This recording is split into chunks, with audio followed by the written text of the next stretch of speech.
Regular রান্নাটা একটু ঘুরিয়ে করলে স্বাদে সেরা হয়। আজকে রুই মাছের একটা সিম্পল বোনা শেয়ার করছি। হাতের কাছে থাকা মশলা দিয়ে একটু অন্যরকম করে রান্না করলে অনেক বেশি মজার হয় খেতে। এই রুই মাছের বোনাটা গরম ভাতের সাথে খুবই মজা লেগেছে। আমার এই ঘরোয়া রান্নাটা আজকে আপনাদের সাথে শেয়ার করেছি, আশা করছি ভালো লাগবে। আজকে রুই মাছের বোনার জন্য 5 পিস রুই মাছ নিয়েছি।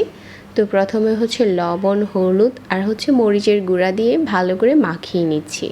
আমি এখানে হাফ চা চামচের থেকেও একটু কম হলুদের গুঁড়া দিয়েছি, তবে হাফ চা চামচ দিয়ে দিচ্ছি মরিচের গুঁড়া। এখন সবগুলো মশলার সাথে মাছের টুকরোগুলো হাত দিয়ে ভালো করে মিশিয়ে নিচ্ছি। এভাবে করে যখন মাছটা মাখানো হয়ে গেছে, তারপর চুলায় প্যান বসিয়ে আমি এখানে 2 টেবিল চামচ নিয়ে নিচ্ছি সরিষার তেল। আর এই তেলটাতেই মাছটা ভুনা করা হয়ে যাবে। তেলটা গরম হয়ে আসলে মাছের পিসগুলো দিয়ে দিচ্ছি।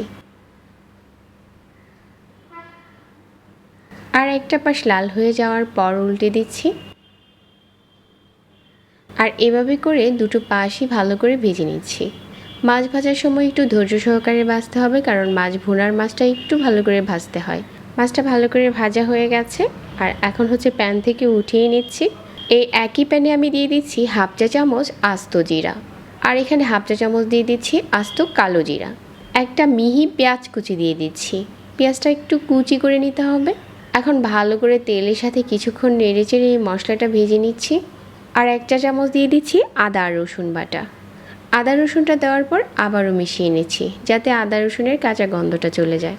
তারপর এখানে একটা বড় সাইজের টমেটো কুচি দিয়ে দিচ্ছি, একটু ছোট করে কুচি করে নেওয়া।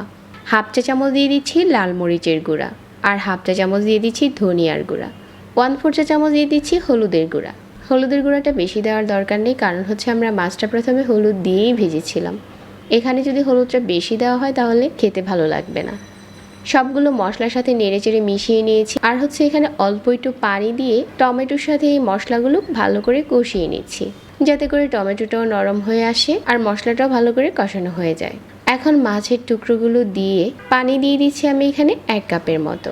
1 কাপ পানি দিয়ে মাছগুলো এই ঝোলটার উপরে ছড়িয়ে দিচ্ছি। এখন স্বাদ মতো লবণ দিয়ে দিচ্ছি, আর এভাবে করে মিডিয়াম আঁচে রান্না করে নিচ্ছি। মাছগুলো আমি ভালো করেই ফ্রাই করেছিলাম, এর জন্য এখানে আর ঢাকনা দিয়ে ঢাকতে হবে না।